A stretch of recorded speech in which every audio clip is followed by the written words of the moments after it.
Hello, everybody. My name is Bill Hamilton. I'm a civil practice professor here at the University of Florida and also the executive director of the Discovery Project. Welcome to the University of Florida Loven College of Law. Welcome to our in-person audience. Thank you all for attending what will be an exciting presentation. I also welcome our online audience and also thank you for joining us for this particular event. I'd also like to thank our Dean, Laura Rosenberry, for her support for our programs and the mission of the law school to bring continuing legal education to our students and to the attorneys and general population. We have a real treat for ourselves today.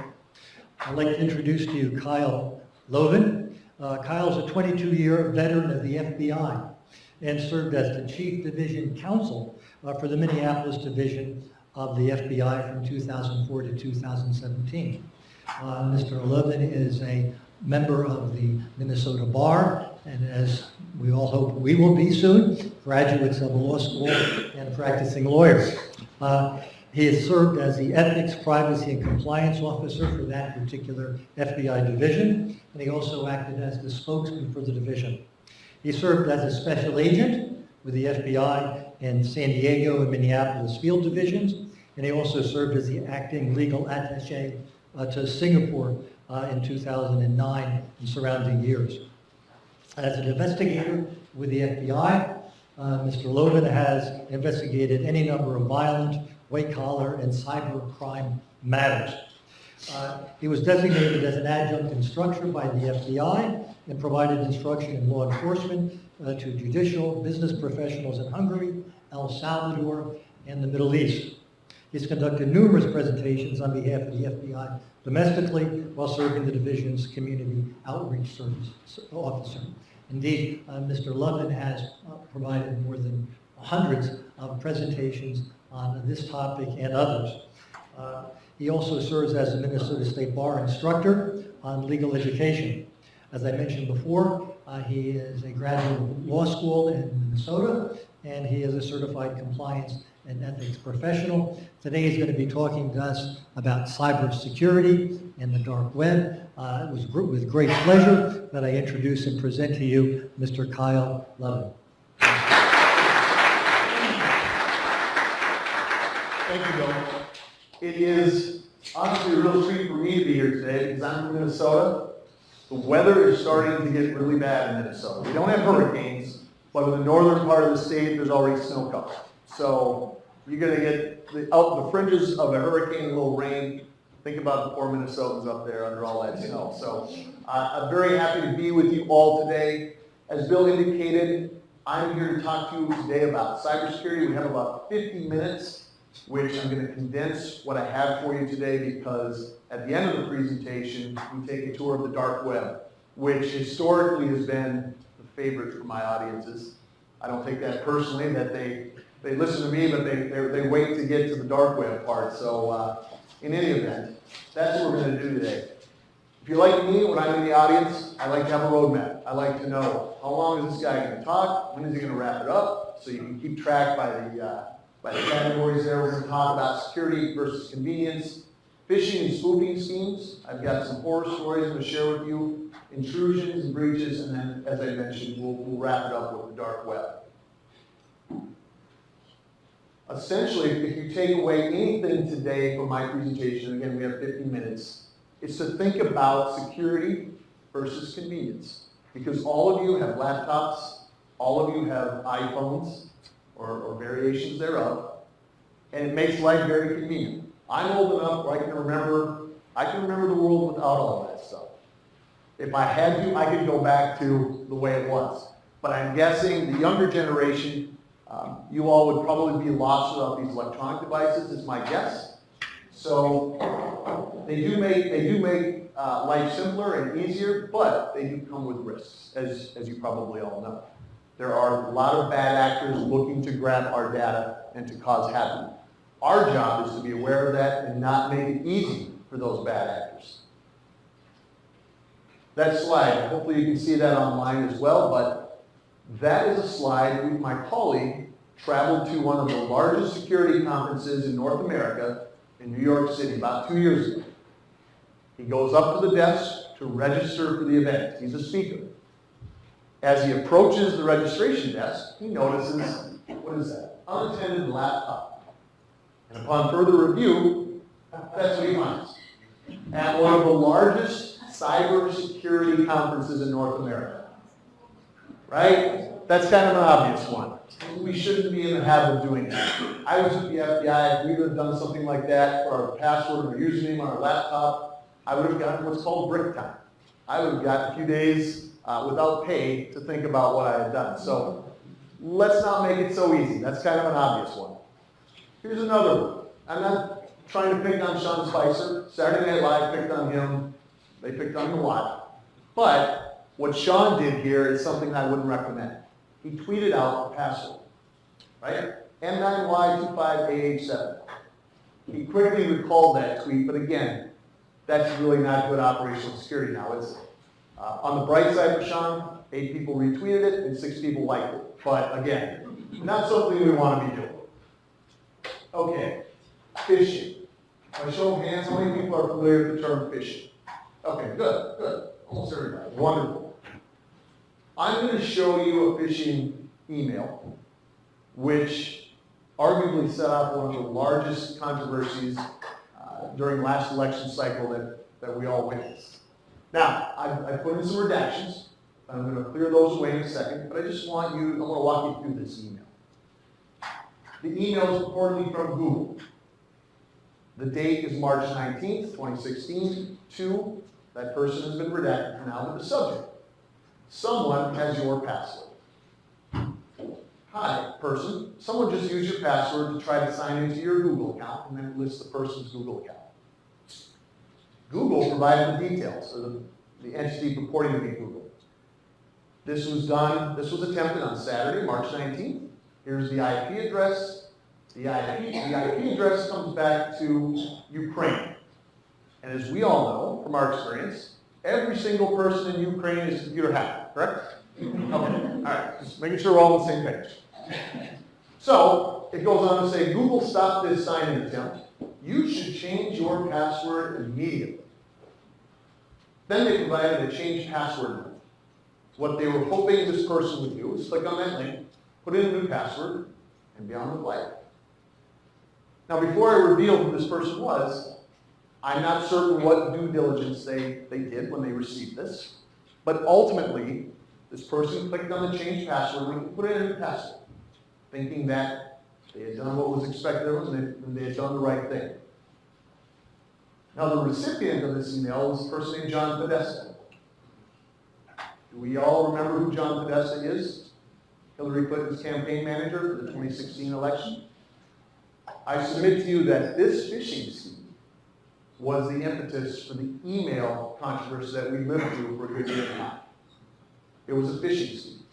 What this entity did, once they had access to Mr. Podesta's account, they grabbed all of his data and sent it right to WikiLeaks. And we know what happened when WikiLeaks got it, right? They published everything.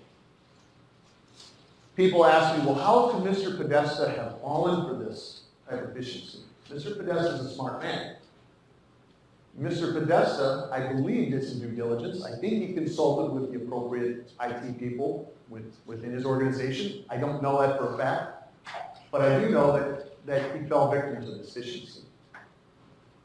If it can happen to John Podesta, it can happen to any of us. And as some of you might have experienced, I don't know if you're getting these emails, these phishing schemes are becoming more and more sophisticated as they go on. The actors are getting better and better at this. I remember in the early 90s as a new FBI agent, the Nigerian scam. I don't know if anyone's old enough to remember that. But there was a prince, purportedly in Nigeria, who had millions and millions of dollars that he wanted to move out of the country. And if he could get your bank account number, he would give you 10%. Not many people fell for it. It wasn't very sophisticated. Some people did. But we've moved a long way since Nigerian prince letter compared to where we are today. Any questions on that? Okay, CEO spoofing. This is a case out of Minnesota, suburban Minneapolis. Upshur Smith, which is a large pharmaceutical company. Upshur Smith wanted to be part of the Asian market when it comes to pharmaceuticals. So the CEO makes the decision, I'm going to go to China. I'm going to participate in this Asian pharmaceutical market because I want Upshur Smith to be a player. And not only do I want to participate in this conference, I want everyone to know. I want to publicize this so that people realize, not only shareholders, but customers, clients, I want people to realize that Upshur Smith is going to be a player in the Asian pharmaceutical market. So, publicity staff, put this online, put this on the website, broadcast this spot far and wide, and make sure people know about it. So that's what Upshur Smith did. They made a big production about the CEO traveling to China. The CEO travels to the conference. About a day and a half after the CEO arrives in China, an email comes directly to the Chief Financial Officer at Upshur Smith. The email reads along the lines of, Dear Chief Financial Officer, having a great time at the conference here in China. There are a lot of possibilities for Upshur Smith. I'm in negotiations right now with one specific party. It's very sensitive and very preliminary, so tell no one about this email. But what I need you to do, Chief Financial Officer, I need you to wire monies to this account in China so that I can demonstrate that we're dealing in good faith. And the amount of money I need you to wire is $52 million. Okay. Chief Financial Officer, the CEO tells you to do something, tells you to keep your mouth shut. Duty-bound Minnesota Chief Financial Officer, they do just that. They don't say anything. They contact their bank, which happens to be a bank out of Ohio. I'm the Chief Financial Officer. I need you, bank, to wire in multiple transfers $52 million to this account in China. I need it to go right away, overnight. The bank does what it's supposed to do. The money goes to China. Nobody hears anything more from it. The CEO comes back from China, comes into the offices. People want to know how the conference went. Boss, how was the conference? It was fantastic. It was great. There are a lot of opportunities for Upshur Smith in the Asian market. The Chief Financial Officer pulls the CEO aside. Hey boss, can we talk about that specific opportunity? The one that you sent me the email and asked me to wire $52 million. The CEO said, what email? And you wired how much money? It was a spoof. The money was gone. The FBI was actually contacted. But after the wire had gone 8 days earlier, the FBI looked into it and realized 8 days for a wire is an eternity. $52 million gone over a spoofing scheme. The CEO was removed, the Chief Financial Officer was removed. There's now litigation between Upshur Smith and the bank. And some of you, as law students, might be thinking, well, how can there be litigation? The bank only did what was requested by the client. I will tell you from a practical standpoint, when somebody loses $52 million, somebody else is getting sued. And that's what happened here. So I'm not certain if they were able to settle this, but it just shows you that we've got to be cautious about the way we do business. I found it incredible that one person, be them the Chief Financial Officer or otherwise, has the authority on their own accord to wire $52 million without any checks or balances. I'm from the FBI. If I wanted to get $20, I had to have 3 signatures and one person go with me, right? For $20. So when I found out that a Chief Financial Officer could wire $52 million on their own authority, I was amazed. I don't agree with it for obvious reasons, but it's something that we should all keep in mind and try to work through if we ever come across that situation. Intrusions. We're going to talk about an intrusion case. This is a case out of a suburb of Minneapolis. It's a suburb called Blaine, city of Blaine. And the city of Blaine, in the winter of 2017, experienced a couple of power outages with respect to their water supply. People would turn on their taps, and there would be no water coming out of the faucet. So the city of Blaine looked into this problem and said, yeah, there's a problem. They put out some press releases. We're having a power outage issue, power supply issue. We'll try to get the water back. In the meantime, if you're having a trickle of water come out of your tap, go ahead and boil it, right? The school district shut down classes over this power outage. They portrayed it as a power outage, much like in your home, if you blow a fuse, right? You have to go and replace the fuse or check the circuit breaker. So that's how they portrayed it to the citizens of Blaine. Another public statement. City officials said Monday that the drop in water pressure was caused by an internal power supply failure at the Aquature Park water tower, which disrupted the utility communication system. The power supply has been replaced. The city will consult outside experts to audit the utility system for technology and security improvements. Now, how many of you, by a show of hands, when you blow a fuse or a light bulb goes out in your house, how many of you consult with a security expert? Okay. So that got us thinking, why would the city say they're consulting with an outside security expert? That's strange. That doesn't make much sense. This is a very busy slide, so I'm going to break it down very quickly for you. The first box, the city of Blaine opened a police investigation into this power supply issue. Again, publicly we're talking about a power supply issue, nothing more. The second box, the detective goes out to the Aquature Park, meets with the technicians. He's comforted to know that there's a DVR, everything's being recorded.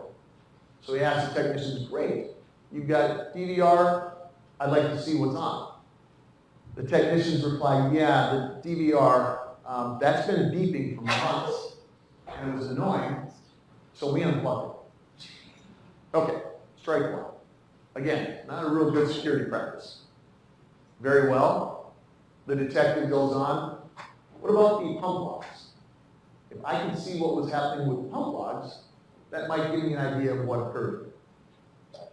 Yeah, the pump logs, we keep those for about 24 hours and we get rid of them and we don't back them up. Okay, so you can see that the city of Blaine really took security seriously. The next 14 pages, it was a 17-page police report. The next 14 pages say the word redacted. Nothing more. I'm from the FBI. I redacted many, many thousands of documents. I never redacted whole pages. I redacted if there was personally identifying information, sensitive techniques, witness information, that sort of thing. We got 14 pages of nothing but the word redacted over a power supply failure, right folks? That's what we're talking about. Power supply. The last page of this police report, again, power supply issue, you have the detective researching critical infrastructure destruction and sabotage statutes, Minnesota state statutes. Someone intruded upon the Blaine water system, and they shut it down. And they didn't do it once, they did it twice. The first time the city of Blaine said nothing. If this can happen to a government agency, city of Blaine, that really says something. Because security protocols, when it comes to critical infrastructure, water being among them, that should be something of great importance. So was this a terrorist attack? We don't know. Was this a 16-year-old trying to show off for his or her friends? We don't know that either. What we do know is that there was an intrusion into the Blaine water supply, and the city of Blaine did not know, they had no information as to who may be responsible for it, nor did they really know how to respond properly to it.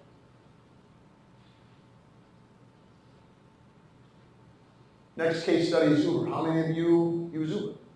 Are there any Uber drivers out there? Okay. All right. It doesn't matter because all of your information is compromised from Uber.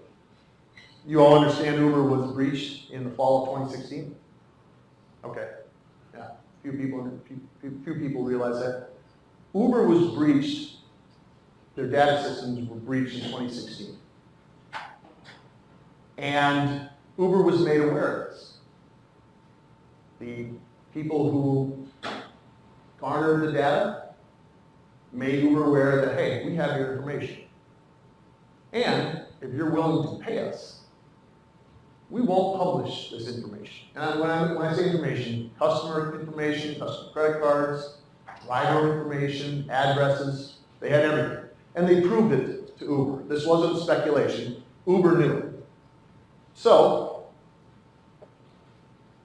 Uber sat around with the executives. What are we going to do about this? They clearly got our information.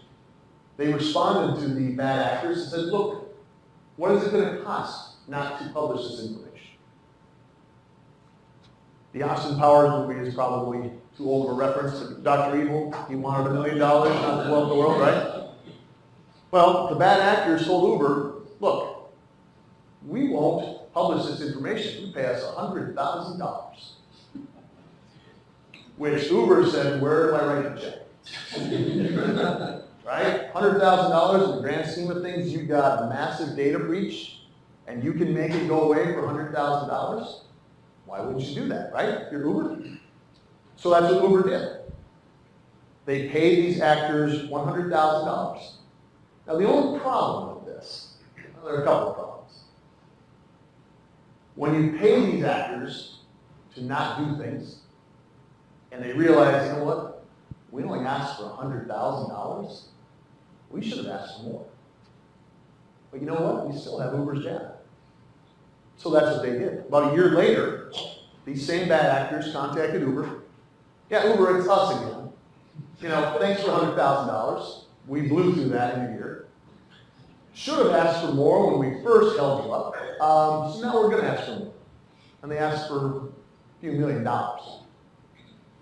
So again, I wasn't in the Uber board meeting, but I'm certain that when they asked for the few $1 million to not publish the information, the Uber exec said, you know what, we have to do the corporate responsible thing.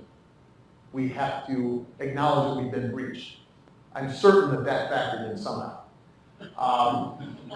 Uber made it known that yes, we're not going to pay this, and we're going to go ahead and let people know that we have in fact been breached. And that's what they did. The only problem with, and again, companies, organizations, individuals are hacked daily. I mean, you sometimes hear about the major hacks. There are hacks that occur each and every day, not sometimes by people that aren't very quote-unquote high profile. So, Uber, their mistake was not in being hacked. That happens. Uber's mistake here, which they're now currently in litigation, is that when they knew they were breached, they didn't notify anyone. So all of our information, if you've ever gotten into Uber, all of our information is floating around and we had no idea for a year, right? So now Uber is facing lawsuits in both California and Pennsylvania, not because they were breached, but because they failed to notify all the interested parties about the breach. They did not do the corporate responsible thing, right? They only did it when they were held up for more money. They thought they could get by on the cheap, and when it didn't work out, they had to finally come clean. But think about the reputational issue that Uber suffered. Are you comfortable providing your information to Uber now? Knowing that A, it's not safeguarded, and B, if it is compromised, they're not going to tell you about it. And I'm picking on Uber because they actually were caught, but I'm guessing this happens all over the country with respect to a lot of entities. Nobody wants to admit that they've been breached, right? It's not something that we want to run out and talk about how proud we are, but in fact we have a duty and obligation to disclose these things. Equifax. How many of you have opened credit ever in your lives? Okay, everyone. Now you do know that all of your information has been compromised via the Equifax breach, right? 143 million Americans were affected by the Equifax breach. Now it's one thing to say, you know what, my credit card's been breached, there are some charges on that credit card that are not mine, I'm going to go ahead and contact the credit card company and have a new card issued. I'm going to cut up this old one and we get a new card, right? We've all been through that. That's inconvenient. It kind of sucks because now you have to wait a few days for the new card to come, right? What do you do when all of your personally identifying information, social security numbers, dates of birth, true names, legal or addresses, what do you do when all of that information is breached? Where do you go to replace all of that personally identifying information? That's right, you don't. We're going to feel the effects of the Equifax breach for 30, 40 years into the future. And if you were young enough when this happened, beyond that. This was probably the mother of all data breaches. And it probably did not get the press that it deserved. It was mentioned, people know about it. But think about the ramifications of this data breach. This will go on as long as you continue to exist in open credit. Now, people sometimes ask, well, what can you do about this type of breach? Well, it's done. The information's out there. What I advise people is that you can freeze your credit. How many people have frozen your credit? Okay, good. Good, you're ahead of the game. I advocate freezing of credit because it's not a foolproof resolution, but it will go a long way to prevent people from taking over your identity. And thanks to new rules passed by Congress, it doesn't cost anything to freeze your credit.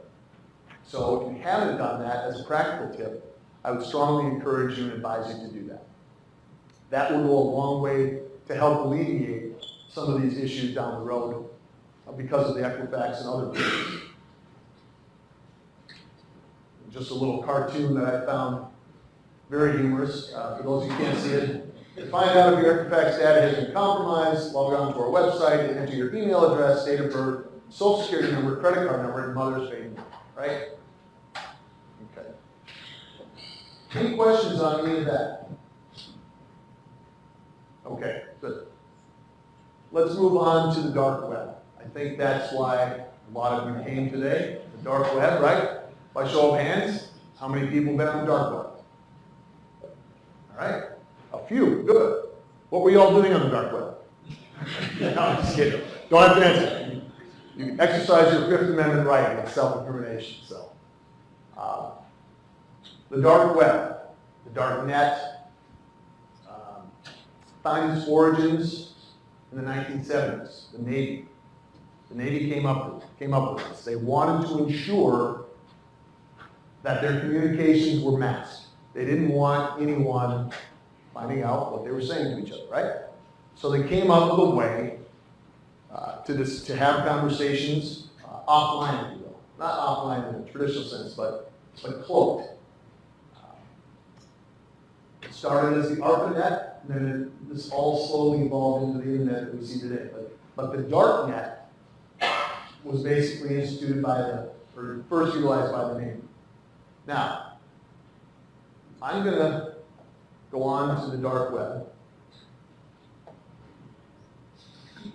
Okay.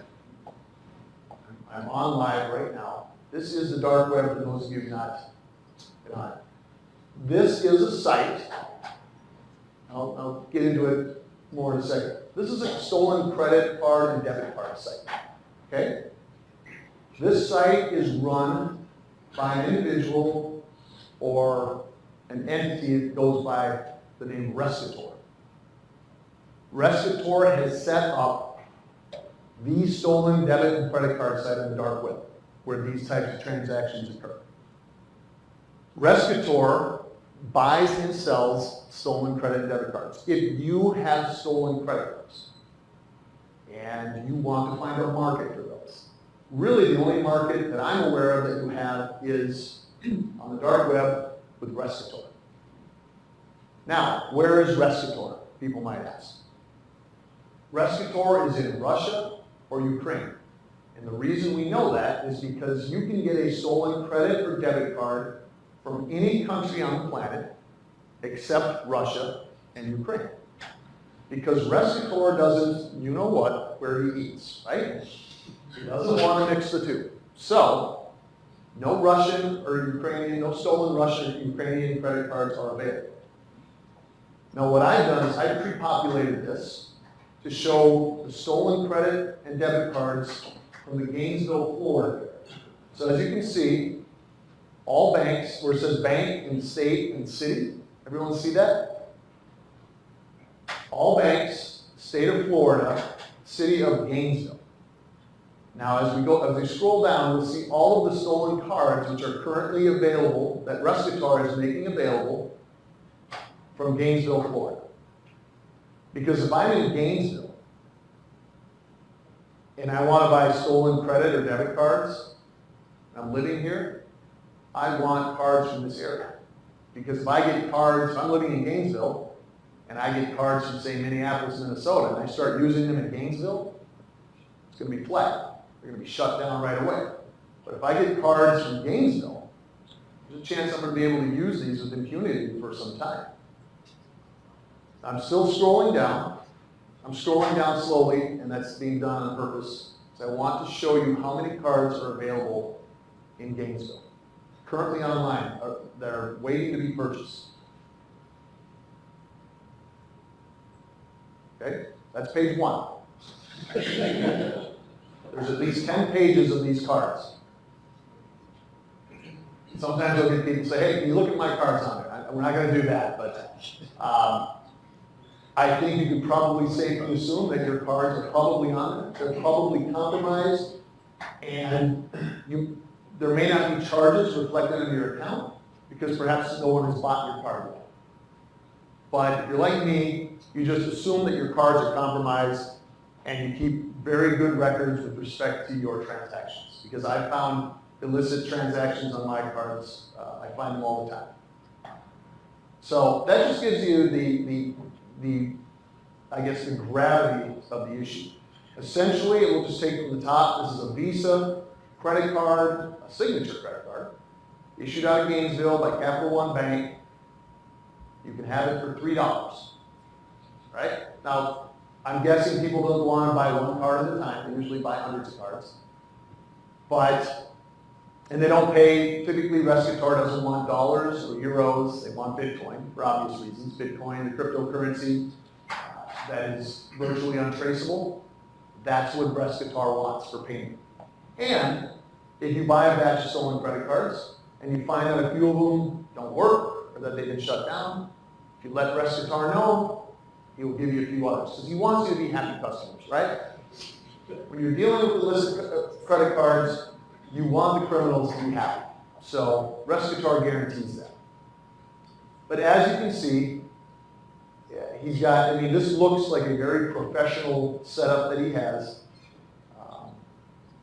Save money and buy packs at wholesale prices, pay less, get more, right?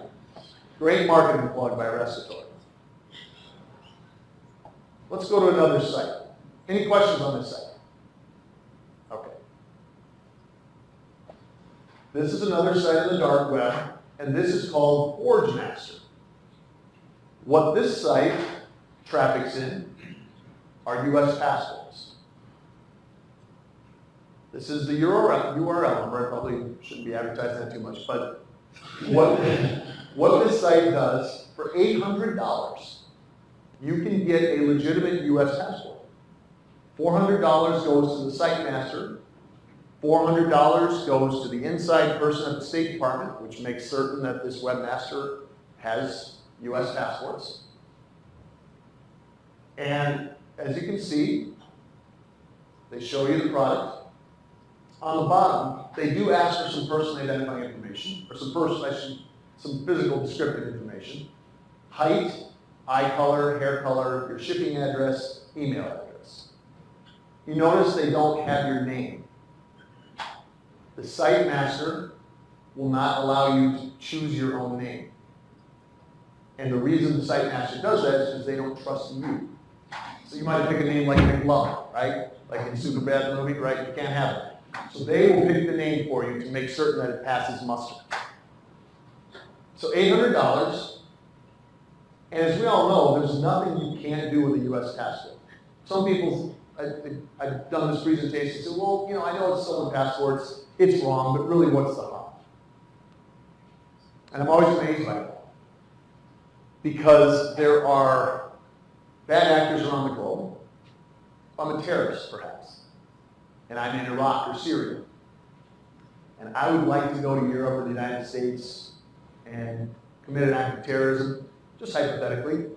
But you know what? I've got this pesky Syrian and Iraqi passport. Every time I go to a border, I always get the once over.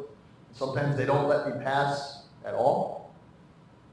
I can't get a U.S. passport legitimately, but if I go on this site, pay $800, I've got a brand new U.S. passport, a brand new name. All of a sudden, I'm skipping through border lines. I'm skipping into Western Europe, on the United States. Heck, I can get a job anywhere I want with this passport. So it almost becomes a national security issue if you think about it. But that's Forge Master. Here's one of my personal favorites. Rent a Hacker. This is a site that is offered. Experienced hacker offering his services.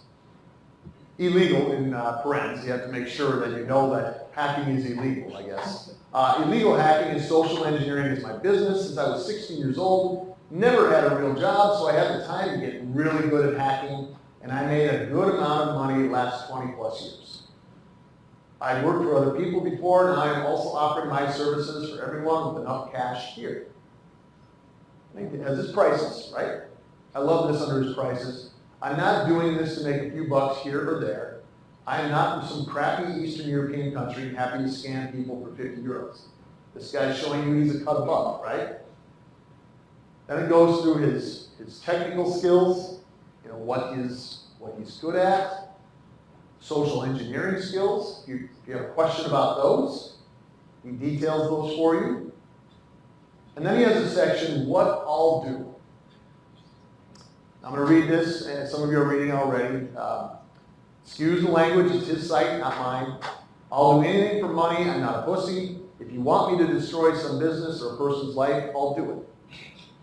Some examples, and he goes through the examples of things he'll do. What catches me is ruining your opponents, business or private persons you don't like. I can ruin them financially or get them arrested, whatever you like. If you want someone to get known as a child porn user, no problem. Right? Now, is this guy boastful or can he do these things? I don't know. He's got his products, small job, medium to large job. I love the descriptions of these, by the way. Medium to large job, and then a large job. Or at the bottom, you get an upgrade. You can instant reply within 30 or 60 minutes instead of 24 to 36 hours for urgent cases. If I need longer, this will get refunded. Only buy this together with one of the other options. So he's letting you know that if you're willing to pay up front, he can get it done right away. If he can't get it done for you, you'll get refunded, and I'm sure you will. But that's Rent a Hacker. Here's another site. The People's Drugstore. They pride themselves on offering the best quality products at competitive prices and making every effort to go above and beyond when it comes to customer satisfaction. So no worries here, everybody. Heroin, cocaine, ecstasy, speed, cannabis, prescriptions, it's all right here for you. It's even an educational site. Southwest Asian number 4 heroin. Questions that perhaps you were afraid to ask, you can go right on their site, find out for yourself. The heroin we offer comes direct from the importer with no middleman. So rest assured they're passing the savings on to you, the customer, right?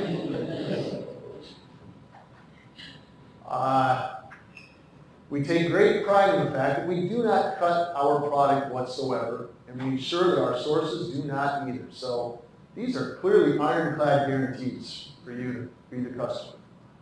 What's the difference between number 3 and number 4 heroin? I've always wondered. I don't have to wonder anymore. Again, it goes through all of their products and its prices. So there you go. There's the prices. I love the grand opening special. It's a quadrogram of heroin number 4. $55 US. These prices change, of course, and the quarter gram that sold out. It was such a big seller that you're out of luck when it comes to that. It's got the grand opening special, full weight gram of heroin, number 4 again. But again, lays it out much like any legitimate business. Okay? So what's the harm in these types of online pharmacies? Let's say that, I don't know, I have a hip injury and it hurts.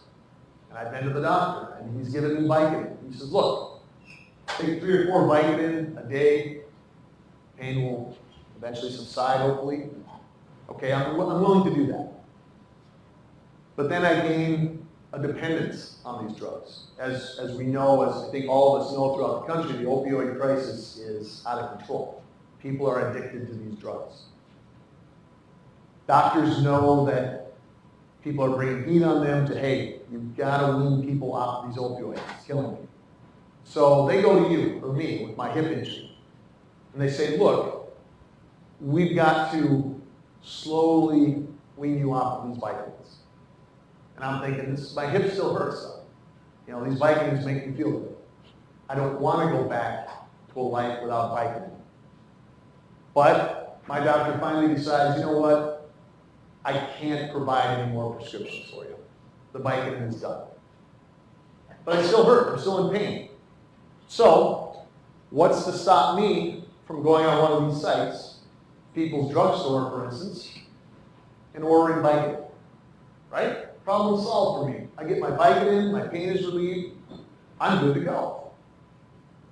The only problem with these sites, well, more than one problem, but the problems are numerous in the fact that you don't know where these sites are, you don't know who these people are. If I'm running one of these sites, with all due respect to you, the pain sufferer, I don't care about your pain. I care about my profits. Vicodin is expensive. And I don't want to be shipping Vicodin, pure Vicodin to you. So what I'm going to do, I'm going to get a pill press, and I'm going to get a boatload of fentanyl. And I'm going to package fentanyl in a Vicodin tablet. I'm going to send them to you. You're going to get your Vicodin tablets. You're going to think, wow, I'm back in business. 3 or 4 Vicodin a day, I'll be good to go. The only problem is fentanyl is about 15 times as potent as Vicodin. So instead of 3 or 4 Vicodin a day, I'm taking 45 to 60 Vicodin. And then Prince is found in his elevator. So that's the problem with this stuff, is that it's out there, people are making millions of dollars off this, and there's no limit to the market, unfortunately. Here's another site. This is a German marijuana store, D-Dope, right? Very, very fitting title. Nice bubblegum taste. Shipping from Germany, all orders will be professionally packaged and shipped within 48 hours. So you have that guarantee. And it's very to the point, very German website. 10 grams, 25 grams, 100 grams. There are the prices. You click on the quantity and you hit buy now and away you go. They also, as a bonus, they offer Moroccan hash. So if you have a hankering for Moroccan hash, that's available as well. But yeah, very straightforward. The last site I would show you, and then we can entertain some questions if you have any. Bit Pharma. Again, these are illicit drugs: cocaine, speed, crystal meth. The prices are there. 50 grams of pure speed, 390 euros, and it gives the conversion to Bitcoin. Again, these people don't want dollars and euros, they want Bitcoin, because they know that law enforcement, it'll be next to impossible for them to be tracked. Psychedelics, right there, and prescriptions. You want Viagra or Cialis, it's right there. Again, you might think you're buying these actual pills and tablets, you don't know what you're getting. That's one of the biggest serious problems about this is these websites, you don't know what you're getting. These are not pure medications, if you will. Okay? Got a few minutes for questions. Any questions or comments that we can entertain? Yes? How are these products being shipped? Are they just through normal post services and then they're going to get tracked by people for checking packages and then thrown away? Yeah, the question is, how are these packages being shipped? United States Postal Service, FedEx, UPS, whoever you designated. I had someone say, well, why can't we check packages? Problem with that is there are millions and millions of packages each day that go around the globe. This isn't just, these aren't just American citizens using these sites are being used by people all over the planet. And to sit and track each and every package that goes to distribution centers is beyond practical. Now, law enforcement can interdict if law enforcement has specific intel to say that, you know what, there are drugs being shipped in this package. If they have intel to indicate that they can expect these packages to come through, that's one thing. But just to randomly look at millions and millions of packages around the globe each day, there's really not a lot of practicality to that, unfortunately. Yes? How do I freeze my credit, and can I go on Google and find these sites you just put up?